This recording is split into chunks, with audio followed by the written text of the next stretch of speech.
Hey everybody, it's Thursday. Still more wave loading, 642 of our push press.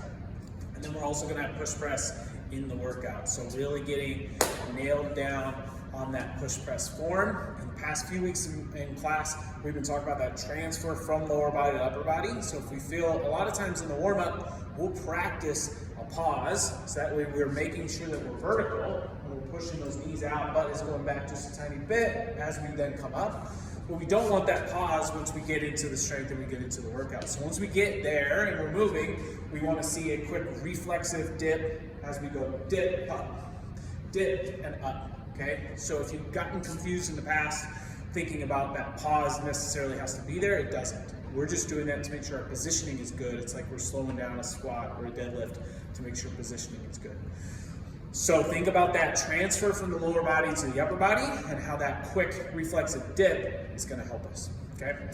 As you get, one cue that's helped some people during this wave loading cycle has been at the top, especially those that want to try to jerk, is thinking about squeezing your quads and your glutes at the same time when you get to the top. If you squeeze both of those, you're not going to have your knees bent. Okay, so you're not going to drop under accidentally and jerk. So as you dip, and then you drive up overhead, if you squeeze both quads, glutes, you should be locked out with that lower body, and then firmly with that bar overhead. Now as we get heavy, just like the other list, we want to make sure we're staying with good form and position. So dip and drive, nice full control.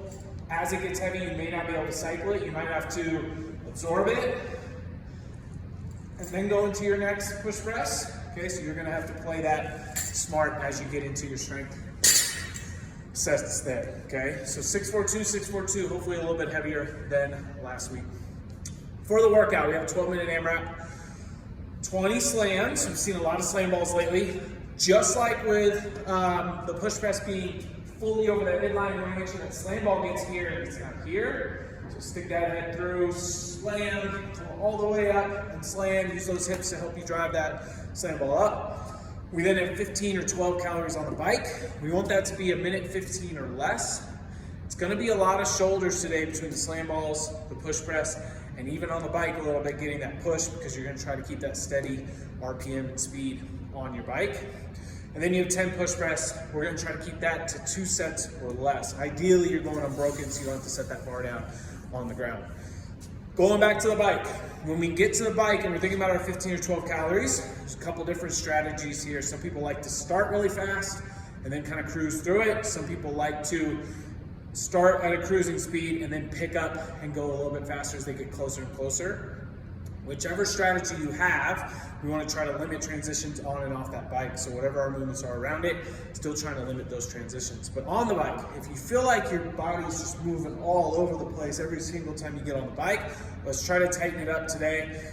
Keep those arms in close, get the push as you go, and then keep those knees, same thing, driving right down onto those pedals and see if you can get your body a little bit more efficient when you get on the bike today. You're gonna have plenty of practice on it, a minute 15 or less every single time you get on that bike. And we're gonna try to get 3.5 to 4 plus rounds total of this shoulder and bike burner, okay? Have fun, good push press today. We'll see you all on Thursday.